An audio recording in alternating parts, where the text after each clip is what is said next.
Assalamualaikum warahmatullahi wabarakatuh. Baiklah, kami dari kelompok 3 akan menyampaikan hasil diskusi kami mengenai sumber energi listrik, energi dan daya listrik, upaya menghemat listrik, dan sumber energi listrik alternatif yang ramah lingkungan. Sebelumnya, kami akan memperkenalkan diri terlebih dahulu. Saya Rahayu Syadila Fitri dan teman-teman kelompok saya yaitu Anissa Fitri, Arisa Junia, Ivo Pramadita, Senja Putri Merlin.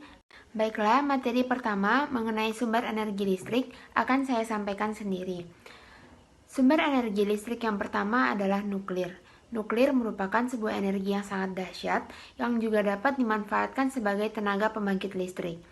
Nuklir memiliki keuntungan, yaitu dalam penggunaannya nuklir tidak menghasilkan asap sehingga tidak menyebabkan polusi udara, dan juga dengan hanya menggunakan sedikit bahan nuklir dapat menghasilkan energi yang sangat besar. Tetapi di balik semua itu, nuklir memiliki kelemahan, yaitu apabila terjadi kecelakaan atau kebocoran dari reaktor nuklir, maka akan terjadi bencana yang sangat besar yang berakibat zat yang bernama radioaktif yang dapat membunuh manusia. Oleh karena itu, sangat perlu perhatian yang cukup serius untuk menggunakan nuklir ini sebagai tenaga pembangkit listrik. Sumber energi listrik yang kedua adalah minyak. Minyak dimanfaatkan untuk bahan bakar pada pembangkit listrik tenaga diesel atau yang biasa kita sebut dengan PLTD, dan banyak ditemukan di Indonesia. Hanya saja, sistem penghasil energi listrik ini bisa menimbulkan limbah yang berupa limbah asap yang menyebabkan polusi udara. Apalagi minyak ini termasuk ke dalam kategori sumber energi yang tidak dapat diperbaharui. Maka dari itu, dalam penggunaan minyak sebagai tenaga pembangkit listrik, kita dapat memilih alternatif lain dalam penggunaannya. Yang ketiga adalah energi gelombang. Energi gelombang merupakan salah satu tenaga pembangkit listrik. Dengan adanya pemanfaatan gelombang laut, yaitu pasang, penggunaannya memang tidak dapat merusak lingkungan, namun dalam memanfaatkan gelombang ini membutuhkan anggaran yang cukup besar untuk membangun reaktornya. Selain itu, juga kecepatan ombak yang tidak stabil akan mempengaruhi listrik yang dihasilkan, yang dapat menjadi kendala dalam penggunaannya. Selanjutnya adalah sumber energi listrik yang yaitu angin. Energi angin atau bayu adalah sumber energi terbarukan yang dihasilkan oleh angin. Kincir angin digunakan untuk menangkap energi angin dan diubah menjadi energi kinetik atau listrik. Pemanfaatan energi angin menjadi listrik di Indonesia telah dilakukan seperti pada pembangkit listrik tenaga bayu atau PLT Bayu Samas yang terdapat di Bantul, Yogyakarta. Sumber ini sama sekali tidak membutuhkan bahan bakar karena berasal dari angin. Tetapi untuk menggunakan pembangkit ini diperlukan daerah yang sangat luas yang memiliki angin yang kencang. Selain itu juga dibutuhkan banyak turbin untuk menghasilkan energi listrik yang cukup, dan juga terkadang apabila angin tidak bertiup dengan kencang, maka energi listrik tersebut akan kecil. Selanjutnya, sumber energi listrik yaitu dari batu bara. Batu bara merupakan batuan yang dapat dibakar karena terbentuk dari endapan organik sisa tumbuhan yang kemudian dibentuk dengan proses pembatubaraan. Unsur-unsur kimia yang terdapat dalam batu bara ini adalah hidrogen, oksigen, dan karbon. Pembentukan energi fosil ini mengalami proses yang sangat lama dan mendapatkan pengaruh dari gesekan panas bumi dan tekanan udara lainnya. Jenis batu bara pun ada dua macam, yaitu batu bara dengan pertambangan darat dan pertambangan terbuka. Batu bara juga merupakan bahan bakar yang bisa digunakan sebagai tenaga pembangkit listrik, yaitu contohnya pembangkit listrik tenaga uap atau PLTU dengan teknik peleburan logam, dan industri, pembangkit listrik tenaga gas batu bara atau PLTGB. Sumber energi listrik selanjutnya adalah hidroelektrik. Hidroelektrik ini lebih kita kenal dengan bendungan. Biasanya sebuah sungai atau danau yang besar dibendung supaya bisa dimanfaatkan untuk memutar turbin generator.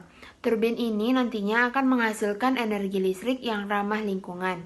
Di Indonesia ada beberapa PLTA atau pembangkit listrik tenaga air yang memanfaatkan energi hidroelektrik seperti PLTA Kedung Ombo di Grobogan, PLTA Timo di Semarang, PLTA Mrika di Banjarnegara, dan PLTA Sempor di Kebumen.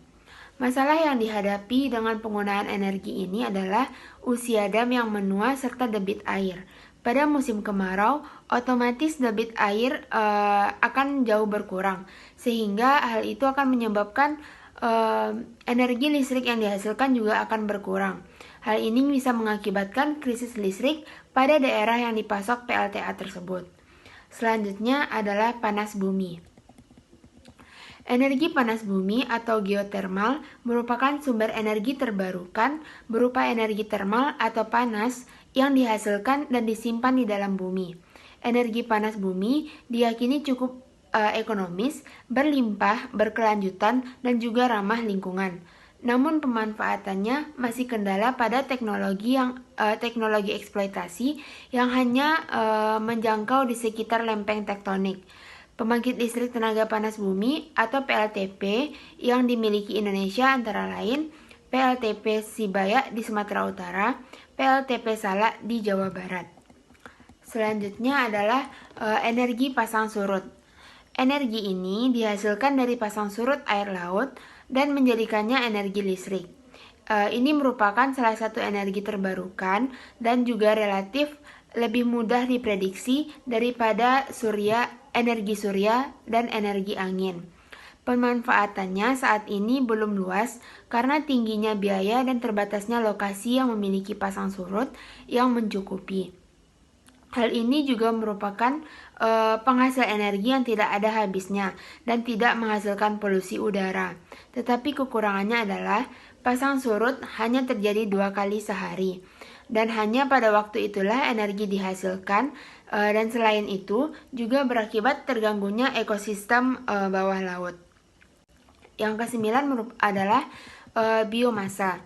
Biomasa adalah jenis energi terbarukan yang mengacu pada bahan biologis yang berasal dari organisme yang hidup dan belum lama mati.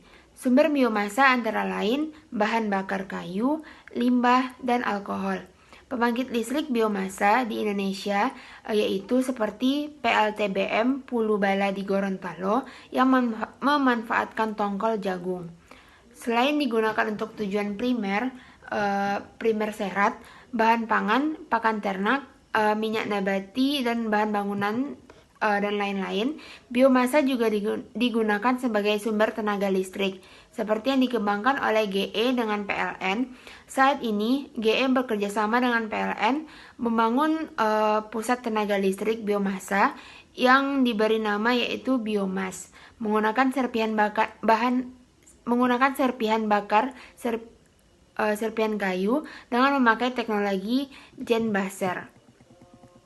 Selanjutnya, materi selanjutnya akan dijelaskan oleh teman saya.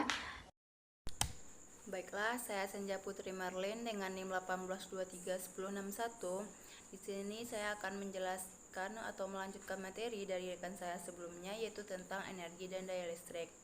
Baiklah, saya langsung saja ke pengertian energi listrik. Energi listrik adalah energi yang disebabkan oleh mengalirnya muatan listrik dalam suatu rangkaian tertutup. Energi listrik merupakan suatu bentuk energi yang berasal dari sumber arus listrik. Energi listrik dapat dirubah menjadi berbagai bentuk yang lainnya. Misalnya energi listrik menjadi energi kalor atau panas. Contohnya yaitu setrika, solder, dan kompor listrik. Dan selanjutnya energi listrik menjadi energi cahaya. Contohnya itu seperti lampu. Dan selanjutnya energi listrik menjadi energi mekanik.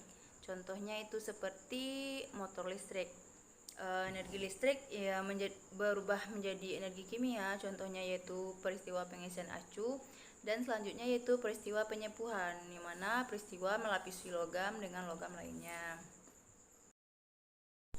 Untuk menghitung besarnya energi listrik yang dikeluarkan oleh sumber tegangan dapat digunakan konsep beda potensial.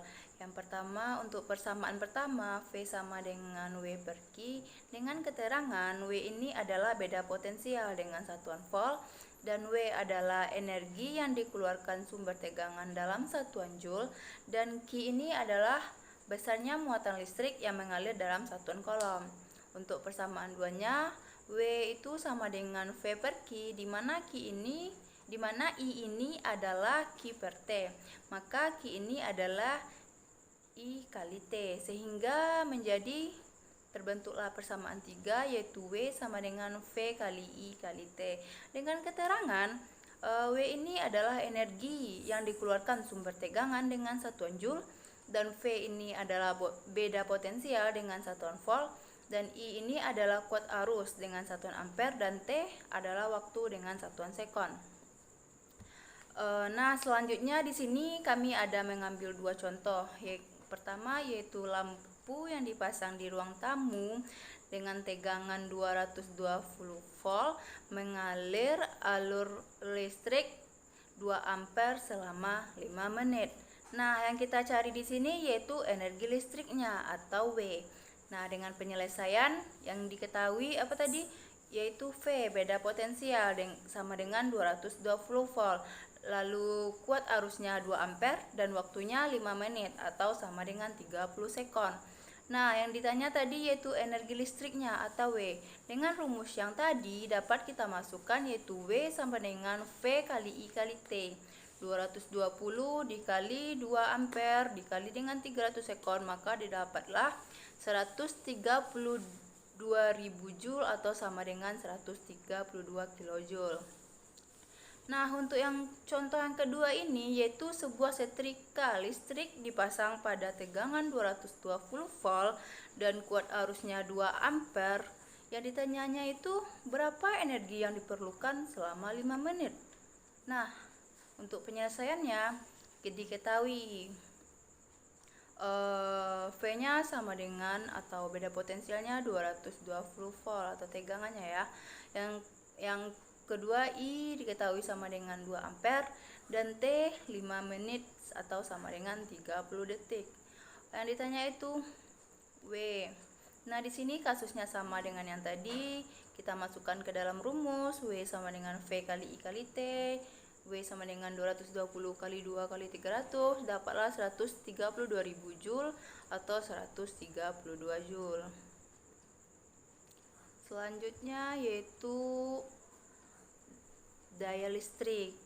Daya listrik ini adalah jika pada alat-alat listrik kita dapati tulisan misalnya ya 220 volt, 50 watt, artinya itu bahwa alat tersebut akan dapat bekerja dengan baik jika dipasang pada tegangan 200 volt dan daya listrik yang digunakan yaitu 50 watt dengan rumus P sama dengan W per T. Dengan keterangan P ini adalah daya listriknya, yang W ini adalah energi yang dikeluarkan sumber tegangannya, dan T ini adalah waktunya ya. Selanjutnya ada contoh yang kami ambil, sebuah lampu pijar tertulis 100 watt per 100 volt. Jika lampu itu dipasang pada tegangan 80 volt, diminta menghitung besarnya daya sekarang yang digunakan lampu tersebut. Nah, untuk penyelesaiannya yang diketahui itu P1. P1-nya berapa? 100 watt dan E1-nya 100 volt dan E2-nya 80 volt. Ditanya yaitu P2. Nah, didapatkan rumus yaitu P1 per P2 sama dengan E1 kuadrat per E2 kuadrat. Silahkan dimasukkan rumusnya, 100 dibagi P2 sama dengan 100 kuadrat dibagi 80 kuadrat. Didapatkan P2 yaitu 80 kuadrat dikali 100 per 100 kuadrat dapat 64 watt. Selanjutnya, ini contoh yang kedua. Contoh yang kedua ini sama persis atau hanya ditukar sedikit-sedikit saja angkanya. Jadi rumusnya tetap sama. Yang ditanya itu juga P2-nya. Di sini tertulis alat listriknya 220 volt dengan 500 watt, dan jika dipasang pada tegangan 110 volt, kita diminta menghitung daya listrik setelah dihubungkan pada tegangan 110 volt.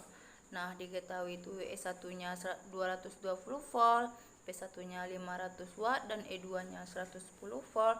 Yang ditanyanya yaitu P2-nya. Dengan rumus tadi, P1 per P2, P sama dengan E1 kuadrat per E2 kuadrat. Dan didapatkan P2-nya yaitu 64 watt. Nah, selanjutnya yaitu cara menghitung rekening listrik. Contoh yang pertama ya, seorang pelanggan dengan daya 1300 meteran yang dicatat akhir bulannya yaitu Oktober 2011 adalah 070100, dan dicatat bulan sebelumnya yaitu September 2011 adalah seperti yang tertera di PPT-nya. Jumlah rekening listrik yang harus dibayar yaitu pemakaian kilowattnya yaitu standar meter akhir dikurang standar meter yang lalu, didapatkan 500 kilowatt. Dengan biaya pemakaiannya 500 kilowatt ini kita kalikan dengan 795, dapatnya yaitu 397.500. Nah, dengan pajak penerangan jalannya yaitu 10% dikali 397.500 tadi, dapatkan 39.750. Nah, total rekening yang harus dibayar yaitu biaya pemakaian ditambah pajaknya tadi. Maka 397.500 ditambahkan dengan 39.750, maka kita harus membayarnya itu 437.250.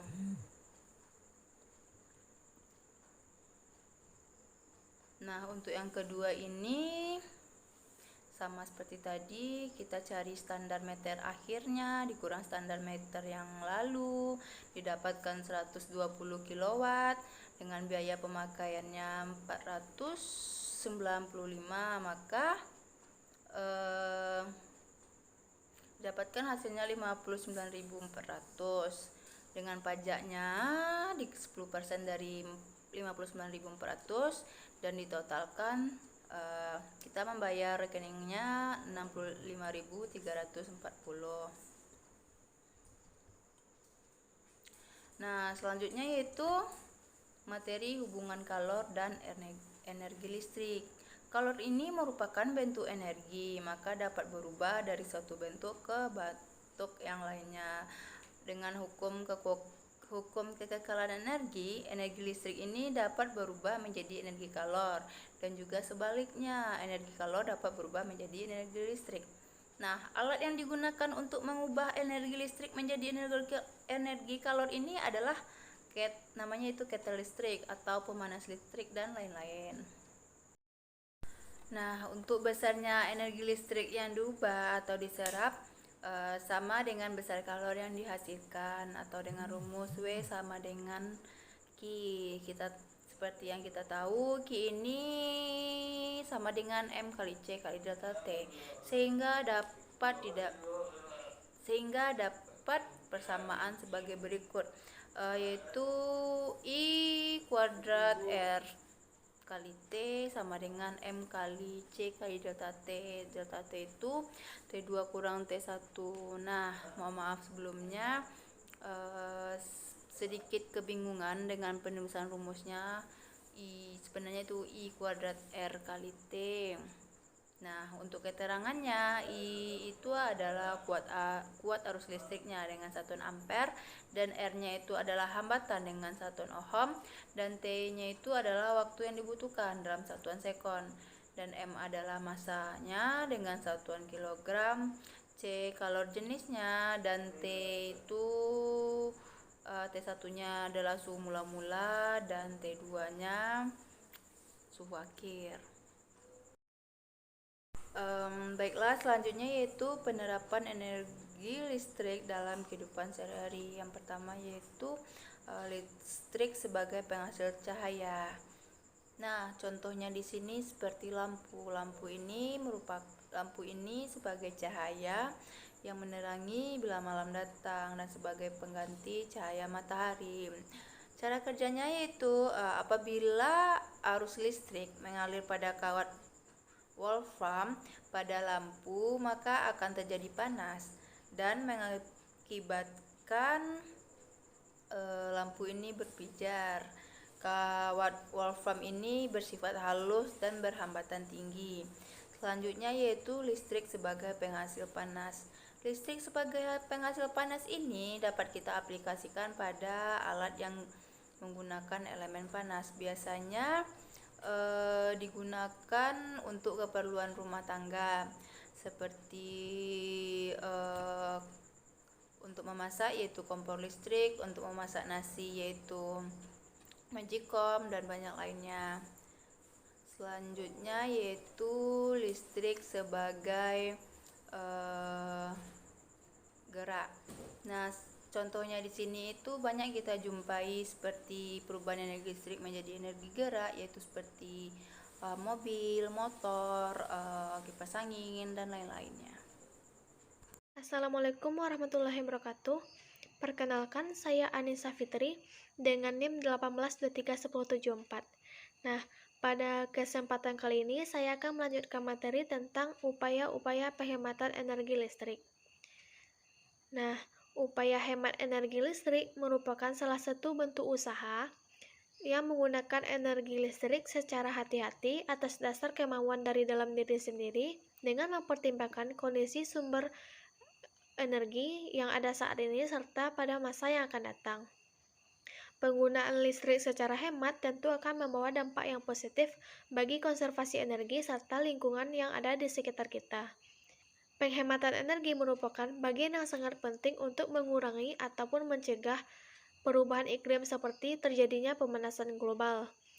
Penghematan energi juga memudahkan kita untuk menggantikan sumber-sumber yang tidak dapat diperbarui dengan sumber-sumber yang dapat diperbaharui. Penghematan energi merupakan cara yang paling ekonomis dalam menghadapi kekurangan energi dan merupakan cara yang paling ramah lingkungan dibandingkan dengan meningkatkan produksi energi. Sehingga pemerintah telah mengeluarkan beberapa kebijakan untuk penghematan energi, seperti yang pertama itu ada SK Menteri ESDM nomor 2 tahun 2004 tentang kewajiban hemat energi dengan menggunakan teknologi yang efisien dan ramah lingkungan. Yang kedua ada Impres nomor 10 tahun 2005 tentang penghematan energi pada sektor pemerintahan. Yang ketiga ada gerakan hemat listrik secara nasional yang dilakukan oleh pemerintah pada tanggal 27 April tahun 2008. Nah, dalam gerakan ini pemerintah mengharapkan agar memiliki kesadaran dan membudayakan perilaku hidup hemat dalam mengkonsumsi listrik. Nah, himbauan pemerintah untuk hemat energi listrik ini akan berpotensi untuk menaikkan partisipasi masyarakat dalam berperilaku hemat listrik, sehingga kerusakan lingkungan seperti pemanasan global pun dapat dikurangi. Nah, adapun beberapa langkah sederhana yang dapat kita lakukan dalam kehidupan sehari-hari dalam menghemat penggunaan energi listrik. Yang pertama, menggunakan lampu yang hemat energi. Misalnya, kita menggunakan lampu neon karena lampu neon itu lebih hemat energi daripada lampu bohlam. Yang kedua, membentuk perilaku dan kebiasaan diri untuk menggunakan listrik saat diperlukan, saat bergantian, dan tidak berlebihan. Jadi, dalam hal ini, kita harus menerapkan perilaku menggunakan listrik seperlunya saja. Jadi, kalau kita membutuhkan listrik, barulah dipakai. Jika kita tidak memerlukan listrik, sebaiknya tidak menggunakan energi listrik secara berlebihan. Nah, yang ketiga, mematikan televisi, keran air, komputer, ataupun lampu jika sudah tidak digunakan. Jadi, setelah menggunakan produk apapun yang yang yang dialiri oleh listrik itu sebaiknya dimatikan agar tidak terjadi pemborosan. Nah, adapun contoh lainnya itu pada alat rumah tangga seperti AC. Nah, sebaiknya kita itu menggunakan freon yang ramah lingkungan. Nah, adapun pencegahan bahaya dari penggunaan listrik dalam kehidupan sehari-hari. Yang pertama, menggunakan pemutus arus listrik yang sesuai dengan daya yang tersambung. Jangan dilebihkan ataupun jangan dikurangi. Yang kedua, kabel-kabel listrik yang terpasang di rumah jangan dibiarkan ada yang terkelupas ataupun terbuka. Karena kabel-kabel yang terbuka itu akan memicu terjadinya arus pendek listrik sehingga akan menyebabkan bahaya. Yang ketiga, jauhkan sumber-sumber listrik seperti stop kontak, saklar, ataupun kabel-kabel listrik dari jangkauan anak-anak. Selanjutnya, gunakanlah kabel-kabel yang telah ber-SNI karena itu lebih terjamin kualitasnya. Baiklah, sekian penjelasan dari saya. Mohon maaf bila terdapat kekurangan. Saya akhiri dengan Assalamualaikum warahmatullahi wabarakatuh. Saya akan melanjutkan presentasi dari teman saya yang sebelumnya. Selanjutnya itu sumber energi listrik alternatif yang ramah lingkungan. Banyak negara termasuk Indonesia ini masih memproduksi listrik, masih menggunakan listrik dari sumber batu bara, yang mana batu bara ini merupakan sumber daya yang tidak dapat diperbaharui. Selain itu, pengolahan batu bara ini menjadi listrik pun menghasilkan buangan yang sangat beracun dan tidak ramah lingkungan. Adapun sumber alternatif yang ramah lingkungan itu ada dari energi matahari, yang mana energi matahari ini merupakan salah satu energi alternatif yang paling baik, karena kita selalu bertemu dengan matahari hampir setiap hari. Panel surya digunakan untuk menangkap sinar ultraviolet dari matahari sebelum diproses menjadi energi listrik. Keunggulan dari panel surya sendiri itu adalah termasuk ramah lingkungan karena tidak memancarkan emisi gas rumah kaca yang berbahaya. Dan selanjutnya itu juga dapat dipasangkan juga, yang mana panel surya ini memiliki biaya pemeliharaan yang sangat rendah. Dan kelemahan dari panel surya ini yaitu panel surya ini relatif mahal, meskipun banyak mengalami penurunan harganya tetap cenderung mahal. Selanjutnya itu adalah panas bumi, di mana bumi ini terdiri dari berbagai lapisan dan di tengah-tengahnya terdapat inti bumi. Nah, energi panas dari inti bumi ini juga bisa dijadikan sumber energi alternatif yang ramah lingkungan. Cara kerjanya adalah uap panas dari bumi digunakan untuk memutar turbin pembangkit listrik. Pembangkit listriknya sendiri hanya menghasilkan limbah berupa uap air yang tidak berbahaya bagi makhluk hidup maupun lingkungan. Keunggulan dari panas bumi ini adalah tentunya energi geotermal ini memiliki beberapa keunggulan, sehingga direkomendasikan untuk pemanfaatan energi terbarukan.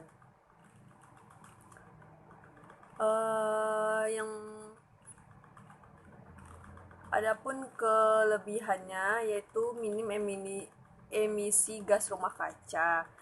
Salah satu keunggulan energi geotermal adalah emisi yang jauh lebih kecil. Lalu usia pemanfaatannya ini panjang, jangka waktu yang digunakan itu bisa sangat lama, dan biaya infrastrukturnya itu rendah dan kebutuhan lahannya tidak perlu banyak. Yang ketiga itu adalah tenaga angin, yang mana angin juga merupakan salah satu sumber energi yang ramah lingkungan, apalagi di tempat yang lapang dan berangin kencang. Diletakkan turbin pembangkit listrik yang kemudian digerakkan oleh angin itu sendiri. Karena tidak menghasilkan limbah sama sekali, angin dapat menjadi energi alternatif yang baik. Hanya saja kondisi angin selalu berubah-ubah berdasarkan musim. Keuntungan utamanya yaitu penggunaan pembangkit listrik tenaga angin ini secara prinsipnya adalah karena sifatnya yang terbaru, dan hal ini berarti eksploitasi sumber energi ini tidak akan membuat sumber daya angin berkurang. Yang selanjutnya itu adalah tenaga air. Air sudah menjadi salah satu sumber energi alternatif yang digunakan sejak zaman dulu, walaupun penggunaan masih terbatas pada saat itu. Contoh untuk menggerakkan penumbukan gandum dan sejenisnya, pembangkit listrik arus air yang ada di sungai dapat dimanfaatkan menggunakan kincir, yang mana nanti kincir tersebut yang akan menggerakkan turbin listrik. Yang terakhir itu adalah biogas, yang mana biogas ini berasal dari kotoran hewan yang diolah menjadi energi biogas. Di perdesaan biasanya banyak warga yang telah menggunakan energi biogas ini karena pengolahannya yang mudah dan memerlukan dan tidak perlu menggunakan peralatan yang mahal. Tapi untuk mengubah biogas menjadi sumber listrik memerlukan perlengkapan yang lebih rumit dibandingkan jika hanya menggunakannya sebagai pengganti gas. Sekian presentasi dari saya. Assalamualaikum warahmatullahi wabarakatuh.